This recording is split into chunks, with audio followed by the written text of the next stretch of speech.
Good morning. I hope you guys came prepared. I have some great information to share with you. But first, before we get started, I got a song I want to share real quick.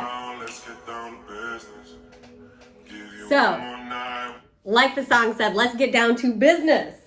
So these, like I said, are my two favorite videos that I'm about to share with you.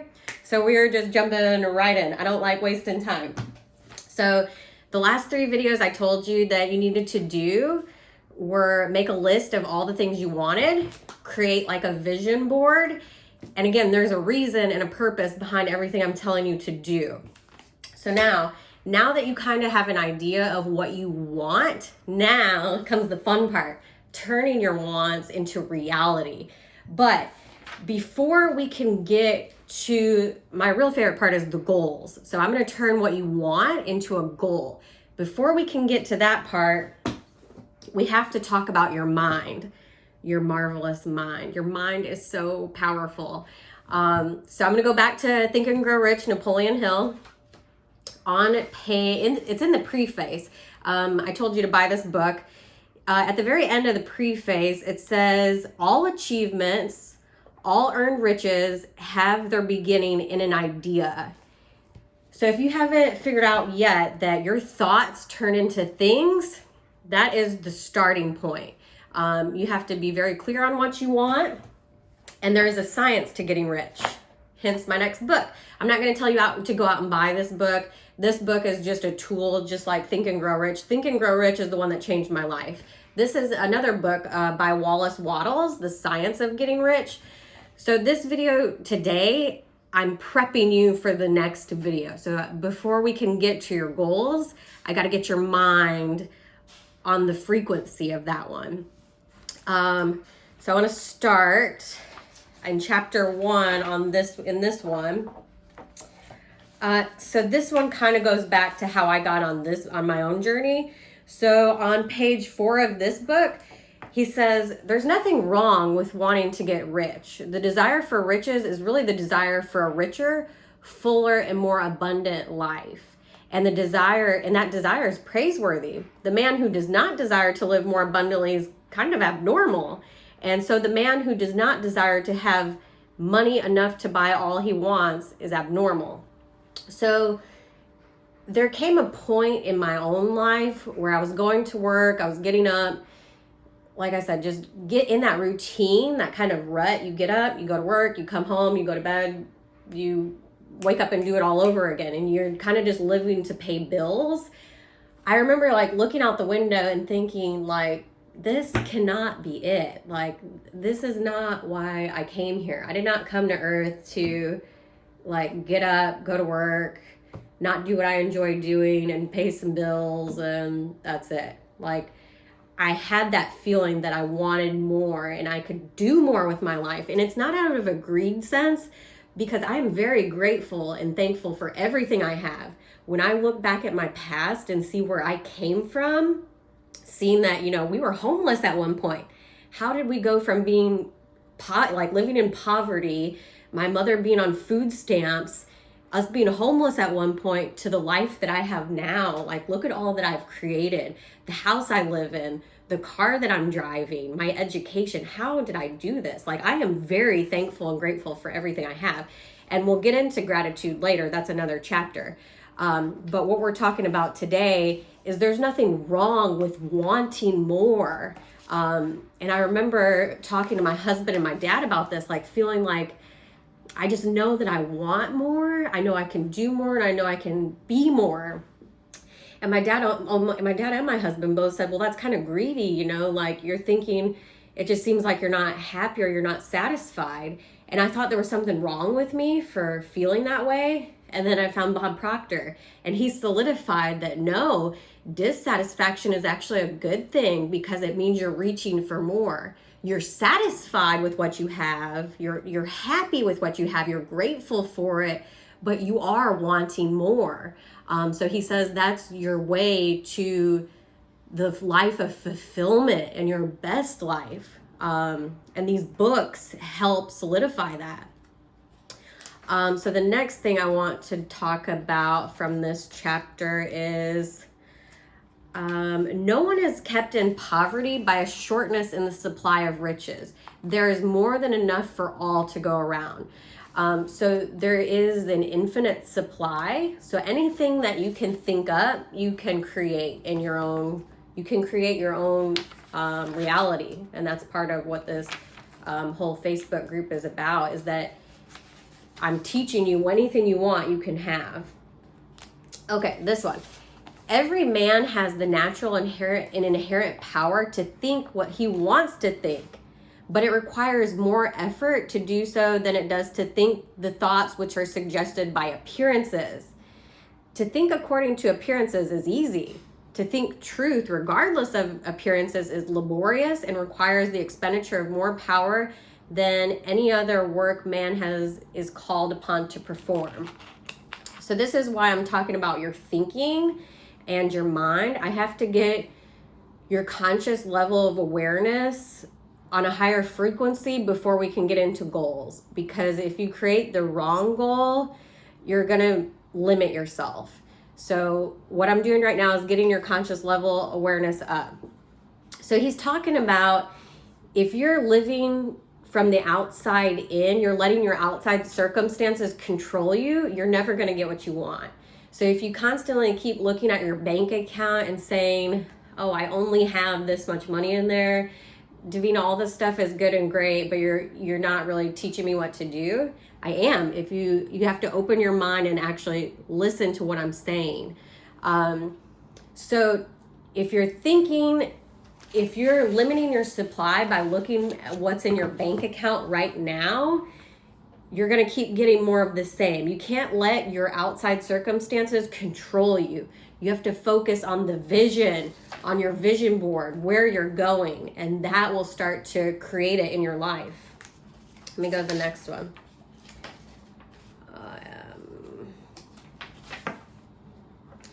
So this is this kind of gets into God. We'll just see what I'll just read it word for word. It is the desire of God that you should get rich. He wants you to get rich because he can express himself better through you. If you have plenty of things to use in giving him expression, he can live more in you if you have unlimited command of the means of life. So yeah, I mean, I agree with this. You don't have to agree with this. You don't have to accept anything I'm saying. You can reject it. That's your choice. But I'm just saying these are authors who, there's a science to getting rich. There's Think and Grow Rich. So some other things I want to tell you. God wants you to make the most of yourself for yourself and for others. You can help others more by making the most of yourself than any other way. So everything I'm teaching you and having you develop your dreams and goals, you're going to help not only yourself, but think of everyone else that you're going to help and benefit by you becoming the best version of yourself. You're helping the whole world. We all came here to create. We're all one. We're all in this together. Your unique experience is adding to the whole collective of everything. So you must get rid of the thought of competition. You are here to create, not compete for what is already created. You are to. You don't have to take away from anyone else. You do not have to drive sharp bargains. You do not have to cheat or take advantage of anyone. You do not need to let any man work for you less than what he earns. You are to become a creator, not a competitor. You're going to get what you want, but in such a way that when you get it, other men will have more than he has now. And this is exactly what I want. I want everyone to win. What I want for myself, I want for you and for everyone. A lot of my friends are in business. One of my girlfriends is in a fitness business. I want her to succeed. I want everyone to succeed. I don't see anyone, even people that are in the same industry as me, I don't see them as competitors. We can all win. There is more than enough abundance to go around. So once you get in that mindset that there is no competition, there is an unlimited amount of abundance to go around, then you're in the creative mindset. And you can become a creator by employing your higher faculties. The last video I mentioned, I talked about the imagination and your intuition, but there's actually 6. So you have imagination, intuition, memory, reason, will, and your perception. These are all things that God blessed you with that no other creature has. If you think about the little animals and all the creatures, your dogs or cats, they came into the world with their instincts. They were given instincts. So you might see like a squirrel or an animal that gathers nuts. They don't have to be taught that. They do that based on their instincts to prepare for the winter and things like that.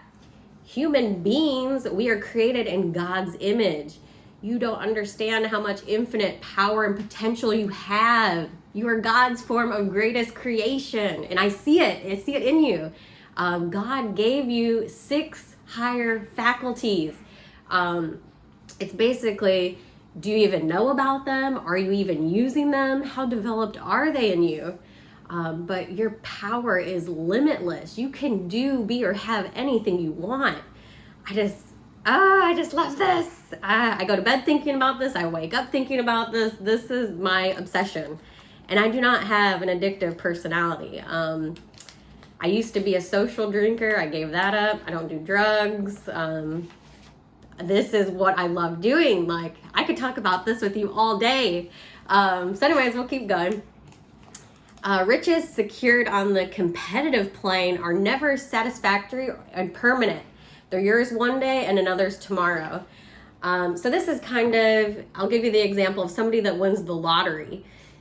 So somebody that wins the lottery, oftentimes they'll talk about them a couple years later, how they're completely broke. How could that be when they just won like this huge lottery?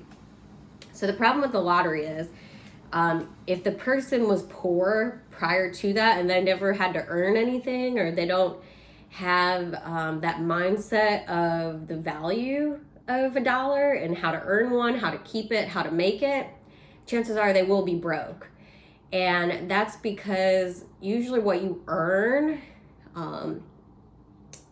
there's value in it. It teaches you. You learn how to make your money work for you, and you're not just going out and buying things.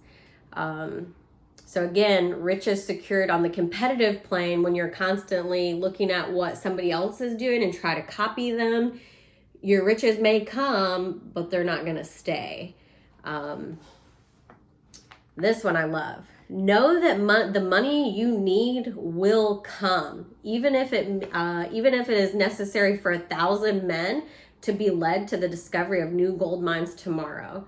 So you just have to have that faith and that knowing that what you want and the money that you do need to get you on your path, it will come. It says it word for word. Oh, this is another one I love. Okay, so this is on page 33 if you have this book. So never allow yourself to think for an instant that all the best building spots will be taken before you get ready to build your dream home, unless you hurry. Never worry or get afraid that you'll lose what you want because some other person beat you to it. That simply cannot possibly happen. You are not seeking anything that is possessed by anybody else. You are causing what you want to be created from the formless substance, and the supply is without limits. I think I was actually talking to my sister about this, or somebody else about this, and they were going to buy their dream house, but I mean, the housing market's kind of crazy right now, and they kept saying that they were getting beat to the houses they wanted, and other people were beating them, and she was getting really frustrated. And I wanted to tell her this, that just get in your mind your dream house and it will be yours. The universe will bring it to you. You don't ever have to worry or stress or rush into anything. Actually, haste will bring you stuff you don't want. That's where mistakes happen. So just relax, be calm, and let this come to you. It is by law. It is by the universe. There are laws that govern the universe. So everything you want can and will happen for you. Okay, so I'm going to put this down for a minute. Now we're going to get into what I think is one of the most valuable lessons I'm going to teach you about. And that's about your mind. Now, before I can show you something, I need you to do something. So play with me a little bit on this. Okay. Clear your mind. Now, think of your front door. What does it look like? Think in your mind of what your front door looks like. Is it one door? Is it two doors? Is there glass in it? Do you have a circular knob or the press down one? Okay, so that brought you right to your door. You could describe in words to me your door. You could tell me what kind of wood it's made out of. Is it metal? You could describe it. Now, take me to your car. What does your car look like? Is it a car? Is it a truck? Is it an SUV? What color is it? How many doors are there? Is it big, small? Is it four-wheel drive? Is it stick shift, automatic?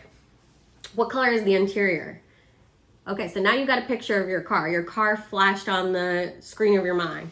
Now take me to your kitchen. What does your fridge look like? Is it stainless steel? Is it white? How many doors are there? Do the doors open side by side or are they top and bottom? Now you're in your kitchen. As soon as I said think of your fridge, bam, you got a picture on your mind. We think in pictures. That's why I had you do your vision board. You think in pictures. So think of your mind. What does your mind look like? You think I'm crazy, don't you? Now, what does your mind look like? Really think of what image comes to your mind when I say think of your mind. Maybe the brain. That was the first thing that came to my mind when I had to do this exercise. And again, everything I'm having you do and I'm telling you to do, I have done myself. I would never tell you to do something that I haven't done myself. So think, what does your mind look like? Did you get a picture of the brain? It's actually not your mind. So I'm going to show you what your mind is and looks like. So let's let this, I already drew this. This is a stick person, obviously. So we're going to let this whole part represent your mind. This little part is the body. Now I'm going to show you what your mind really looks like. This is by far probably one of the most valuable things you'll ever learn from me. And I'll tell you why here in a minute.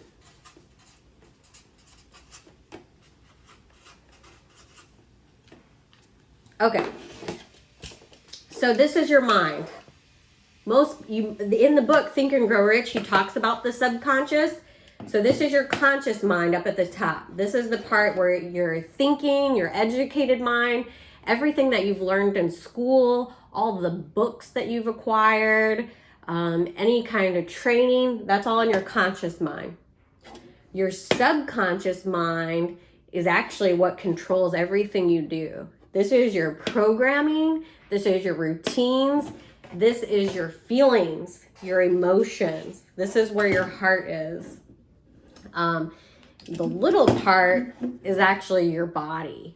So I talk about this and I say this is literally the most valuable thing you can learn from me because it's actually the subconscious part of your mind that controls, like I said, everything you do. All of your results that you're getting, where you're at in your life right now, is your subconscious mind. You don't have to tell me how your life is going. I can see how your life is going based on where you're at in your life. Your results tell me where you're at. If we got on a phone call, I would ask you some questions and that would kind of give me an idea of where your subconscious mind is programmed and what you're thinking. So now, after we've talked about your mind, the mind is the most important thing in all of this. If you can't think of what you want, you're not going to get what you want. But there's a second part to it. So just thinking about the things you want, that is, I'd say 95% of it. Success is 95% mindset, 5% strategy. And I learned that from Bob Proctor. So mindset is the biggest part, but that's not everything. So I have listened to other people who they just teach, think about what you want and you'll get it. Yes and no. So you have to take it to the next step. There's actions that you do have to take too. And in both books, it talks about action. and you can start taking action now. You don't need to wait. You can start doing things in a certain way. And the Science of Getting Rich, chapter 11, I'm going to jump to that real quick. You can start acting in a certain way. So he says, you must not rely upon thought alone. Paying no attention to personal action will not get you what you want. So there is an action step that I'm going to highlight and emphasize. Then he continues on. It's not really the number of things you do, but the efficiency of each separate action that counts. So whatever you're doing right now in your current life, if you want to get ahead and move to your dream goal, start now. Start today. Start putting practices in your job today. There's a certain way of doing things to get what you want. And people I've listened to have said we're the busiest generation that has ever been. We're busy. We have our cell phones. We're constantly getting emails. We're busy doing things. But there's a better way of doing it. If you stopped and thought about the things that are keeping you busy, there's a more efficient way of doing them. There's doing things in a certain way. Then he talks about, it's true that existing governments keep the masses in poverty, but this is because the masses do not think and act in a certain way. So that's a whole nother chapter or whole nother discussion.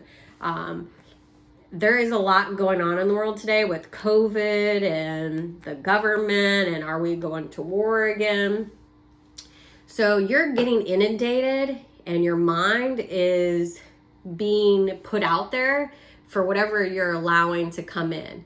What is influencing you? Where do you spend your time? What are you listening to? Are you on Facebook all day? Do you watch the news? Are you watching reality TV shows?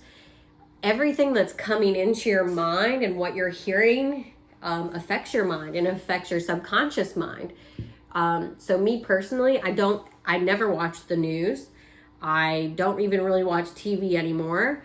I would rather spend my time reading and working on things that I want versus hearing the chitter chatter of what other people are saying. And if you really stop and think about or listen to what people in your work environment are talking about, just sit back and listen and hear what people are talking about. Majority of the things people are talking about, they're either complaining about things or they're just basically repeating something that they've already heard. So that's all affecting you and what you're thinking and where you're going to go in life. So now I do want to talk about the law of attraction. And there's a reason that I have this written up. Most people have heard of the law of attraction. So if you've heard of it, I'm not surprised. But the law of attraction is not a primary law. This is actually a secondary law. And the law that governs the law of action or the law of attraction is the law of vibration. The law of vibration says that everything moves. We're all energy. Everything is energy. Everything moves. There's a reason I brought this up. So in the law of attraction, again, I said that I was following somebody for a couple of years who kind of just taught, just think about what you want and you'll get it. Then I met Bob Proctor. Bob Proctor brought this point out. There's a word inside of law of attraction. Action. You cannot possibly get what you want by just thinking about it. Success is 95% mindset, but it's 5% strategy. You actually have to do something and do a lot of these action steps that I'm telling you to do to get what you want. And I know this works because I've done it. So in my own job and in my own career as a nurse, I got to a point where I was stuck. And I've always had goals. That was never the problem. But I got to a point where I didn't know how to maneuver out of being in that stuck place where you're just like, oh my God, I want more. I know I can do more. Why am I stuck? Like, why can I not get out of this hole? And it wasn't until I actually invested for myself and in myself, and then I got a mentor, and then bam, just like that, within 3 months I'm unstuck.